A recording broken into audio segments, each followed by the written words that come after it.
আসলে আসলে ভাই বলে আমরা বুঝতে পারলাম না আর শুনলে অনেকে বলেন না হ্যাঁ তো আর আসলে লবণ খাই করি কিন্তু আর 70 দিন ধরে আর ফাঁসড়ি আর ওষুধ কিনিলে একখানে জমি মারিতে বিষ এটা 3 দিন বাদে আবার মারা পড়ে ওখানে কিছু নাই তো এই জিনিসটা বাদে বন্ধ করা হবে তোমরা সিন্ডিকেট মানুষ ওনারা ইসন সিন্ডিকেট করতে মানুষ আইনতে করতে পারবো সিন্ডিকেট বন্ধ করে নিলে আর দুঃখ দুঃখ আর তা করবে হচ্ছে লবণ শ্বাসী এবং মাছ শ্বাসী আমরা পেগু উপজেলা 7 ইউনিয়নের মধ্যে 20 ইউনিয়ন একটা লবণ শ্বাসী বৃহত্তম কি ইউনিয়ন এই ইউনিয়নে আমরা 90% মানুষ লবণ শ্বাস করি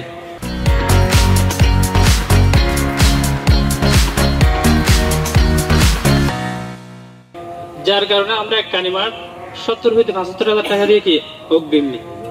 যার কারণে আমরা ওখানে ন্যায্যমূলক লবণ যদি প্রতি মাস যদি 6 মাসে যদি আমরা 3 যদি 350 করে যদি লবণ ফেলাই ওনার ন্যায্যমূলক আমরা কি রেটটা পাই না আজকে যদি আমরা যদি এই অনুষ্ঠানের মাধ্যমে এই বেসিকের মাধ্যমে বর্তমান সরকার এবং ভবিষ্যতে যে সরকার আসবে ওনার কাছে যদি আমরা যদি ন্যায্যমূলক দাবিটা মূল্যটা পাওয়ার জন্য যদি মেসেজটা যদি ওনার কাছে পাঠাবে আমরা অত্যন্ত খুশি হব অত্যন্ত আনন্দিত হব আরেকটা কথা হলো যে ওই লবণের বাটির মধ্যে যে পলিথিন লাগে এক কারের বাটির মধ্যে 5 থেকে 6,000 টাকা আমাদের কি লাগে পলিথিন লাগে ওই পলিথিন গুলো যে কেনার জন্য আমাদের কাছে টাকা নাই এগুলো যদি আমরা দালালের কাছ থেকে যদি নিয়ে যাই এগুলা ফোন প্রতি নিতে হবে 40 হইতে 45 টাকা করে এগুলো যদি বাকি করি আমরা ওই লবণের মাঠের শেষে সিজনের শেষে আমাদের থেকে ওনারা ওই মূল্য কাটায় 80 হইতে 85,000 টাকা করি 80 হইতে 85,000 টাকা করি তাহলে ওই টাকাটা যদি আমরা যদি বেসিকের মাধ্যমে যদি আমরা যদি রুমটা যদি পেয়ে থাকি তাহলে আমরা ওই পলিথিন গুলো ক্যাশ টাকা দিয়ে কিনতে পারবো তাহলে একটা সুযোগ সুবিধা আমাদের কি ভাগ্য ভালো হবে এটা হচ্ছে সকল জীবের জন্য একটা গুরুত্বপূর্ণ পদক্ষেপ যেটা হচ্ছে জলবায়ু পরিবর্তন জলবায়ু পরিবর্তন কেন হয় এটা আমাদের সকলকে বুঝতে হবে জলবায়ু পরিবর্তন হচ্ছে আমরা যেখানে সেখানে ময়লা আবর্জনা ফেলতেছি নির্দিষ্ট একটা জায়গায় ময়লা ফেলতেছি না এদের সুস্থ সুন্দরভাবে বেঁচে থাকার কোনো অধিকারই নেই এরা অবহেলিত এরা বঞ্চিত এরা লাঞ্ছিত এদের ছেলে মেয়ে ডাক্তার হতে পারবে না এদের ছেলে মেয়ে উচ্চশিক্ষিত হতে পারবে না ইউনিভার্সিটিতে পড়তে পারবে না অসুস্থ হলে ভালো একটা আপনার হাসপাতালে গিয়ে ট্রিটমেন্ট নিতে পারবে না এরা সারা জীবন কষ্ট করবে খেয়ে না খেয়ে উৎপাদন করবে আর সারা দেশের মানুষ খাবে বড় লোকেরা তাদের ঘাম ঝরিয়ে কষ্ট করে বিল্ডিং বানিয়ে দেবে ওখানে ঘুমাবে কষ্ট করে মাছ ধরবে ওরা খাবে লবণ চাষ করবে ওরা খাবে এদের জন্য এদেরকে মনে হয় সৃষ্টি করা হয়েছে এগুলো করার জন্য এমন না কিন্তু আল্লাহ রাব্বুল আলামিন আমাদেরকে সৃষ্টি করার পর আল্লাহ বলছেন কুনতুম খায়রা উম্মাতিন উখরিজাত লিন-নাস তোমাদেরকে মানুষের কল্যাণের জন্য সৃষ্টি করা হয়েছে সব মানুষকে এখানে কোনো বৈষম্য নেই আমরা আল্লাহর কাছে সবাই বান্দা আমরা সবাই আল্লাহর কাছে বান্দা ঠিক না বেটি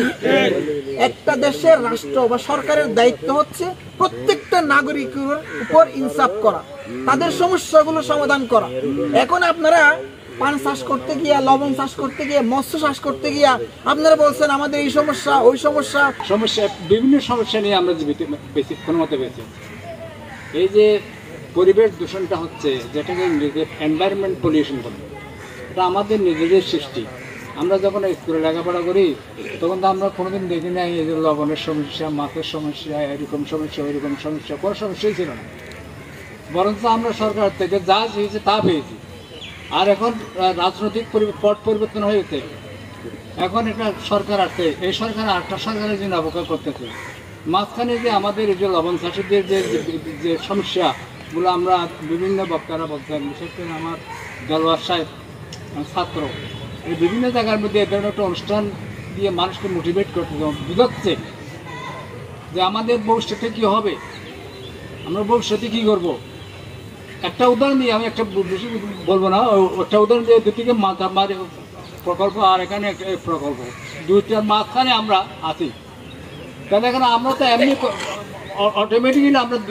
পরিবেশ দূষিত হয়ে যাচ্ছি শীতকালে শীতকাল গরমকালে শীত এগুলি দিয়ে আমরা কোনোদিন দেখি নাই আমরা দেখি না অগ্রহায়ণ মাসে আমরা কাঁথাগাঁও দিয়ে চলছি তখনকার একটা সুন্দর একটা পরিবেশ ছিল সিজনটা ছিল ঋতুটাও ছিল এখন আজকে এরকম হয়েছে কেন সাগরের পানি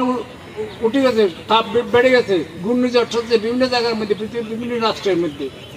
তাহলে এগুলো হওয়ার কারণটা কি এগুলোর কারণটা হলো আমাদের সৃষ্টি সমস্যা, এগুলো আমাদের, আমরা সৃষ্টি হয়েছে, সুতরাং এই সৃষ্টিগুলো আমাদেরই সমাধান করতে হবে। সমাধান করতে গেলে আমার বিভিন্ন বক্তারা, আমার ভাইয়ের এখানে সুন্দর সুন্দর কথা বলেছেন। এখানে আমি একটা কথা বলবো, মাঝখানে একটা সিন্ডিকেট চলে আসছে এখানে, লবণের 400, মাছের 400, যেখানে যাও, এমনকি বিকুয়া বাজারের মধ্যে অনেক রকম দালালের ছড়াছড়ি। এর টাকা পাবো তো লাভ কোথায় পাবো? আগে তো ছিল না, এগুলি ছিল না। পানি ওখান থেকে নিতে পারতো, এখন মাছথানি ভাতা দিয়ে লবণের পানি আপনাদেরকে নিতে হয় না? আমার অভিজ্ঞতা থেকে আমি জানি, উজানটিয়া মংনামা রাজাখালীর লবণ চাষিরা কিন্তু মাছথানি ভাতা দিয়ে লবণ উৎপাদনের পানি নিচ্ছেন আপনারা। আমার কথাটা একটু করা হচ্ছে আর কি। এই যে যারা ধান চাষ করে, আজকে রাবার ড্যাম, দুই দিক থেকে রাবার ড্যাম আছে। একটা সময় তো আমাদের এখানে প্রবীণ মুরব্বীরা আছেন, আমরা তো ওই ডঙ্কিল আছে না, ডঙ্কিল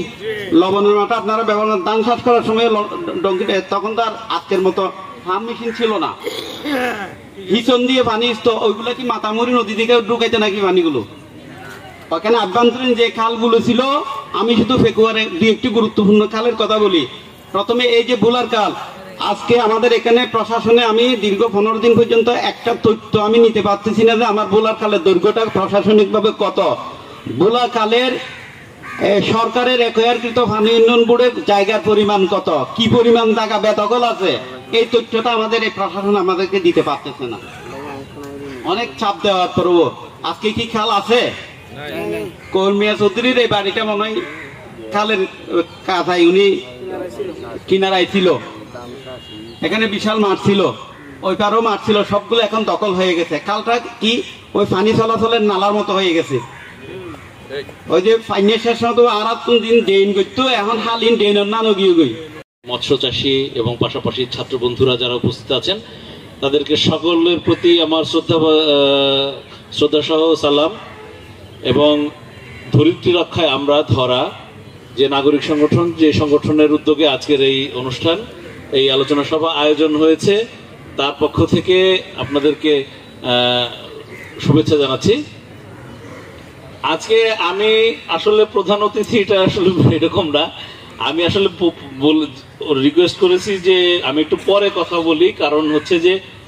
যেহেতু সমস্যাগুলো আপনাদের এলাকার, সেই জন্য আপনাদের সমস্যাগুলো যদি আমরা শুনতে পারি, যে আপনারা, আপনাদের এই অঞ্চলের কৃষকরা, এই অঞ্চলের যারা হচ্ছে লবণ চাষী, যারা পান চাষী, তাদের কি সমস্যা হচ্ছে, তাহলে আমার জন্য কথা বলাটা একটু সহজ হবে। সেই জায়গা থেকে আমি অনুরোধ করেছি, এখানে অনেক মুরব্বী আছে, আমি তাদের থেকে বয়স অনেক ছোট, আমার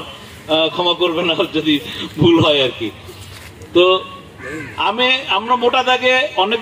আপনাদের অনেকগুলা কথা শুনেছি। মোটা দাগে কয়েকটা জায়গা আমার কাছে মনে হয়েছে যে সমস্যা আসলে খুব বেশি না, সমস্যাগুলা খুবই অল্প। আলোচনা অনেক দীর্ঘ আলোচনা হয়েছে, আমি এক পর্যায়ে বলছিলাম যে ভাই একই আলোচনা বারবার হচ্ছে, কারণ লবণ চাষীদের অল্প কিছু সমস্যা, মৎস্য চাষীদের অল্প কিছু সমস্যা, আর হচ্ছে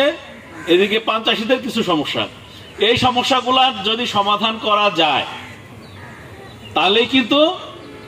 এই যে আপনারা যারা মানে বছরের পর বছর ধরে যে চাষ করছেন, করে নিজেদের জীবিকা নির্বাহের পাশাপাশি আপনারা সমাজের প্রতি ভূমিকা রাখছেন, রাষ্ট্রের, দেশের প্রতি ভূমিকা রাখছেন। আপনারা যদি লবণ উৎপাদন না করতেন, তাহলে সারা দেশের মানুষ লবণ কোথায় খাইতো? সব লবণ ইন্ডিয়া থেকে আমদানি করতে হইতো, তাই না? আপনারা যদি ধান চাষ না করতেন, তাহলে আমরা কি খায় বাঁচতাম, তাই না? আপনারা যদি মাছটা না ধরতেন, তাহলে আমরা ভাতের সাথে কি খাইতাম, তাই না? মানে খুবই সহজ এগুলা অঙ্ক। কি এই সহজ অঙ্কগুলাকে জটিল অঙ্ক বানাই দিছে কিছু মানুষ। এই জটিল অঙ্কের সমাধান খুব জরুরি। এখানে আজকে একটা বিষয় এখানে বলা হচ্ছে, আমরা শুরুতেই যেটা বলেছি জলবায়ু ন্যায্যতা, সেই বিষয়টা নিয়ে একটু কথা বলবো। তার আগে সেটা হচ্ছে যে লবণ চাষির সমস্যা হচ্ছে তাদের হাতে টাকা থাকে না, পলিথিন কিনতে পারে না। যখন শুরু হয়, যখন পানিটাকে আটকায়, এটা যদি কিনতে পারতো তাহলে দালালের কাছে যাইতে হইতো না। 40 থেকে 45 টাকার পলিথিন তাকে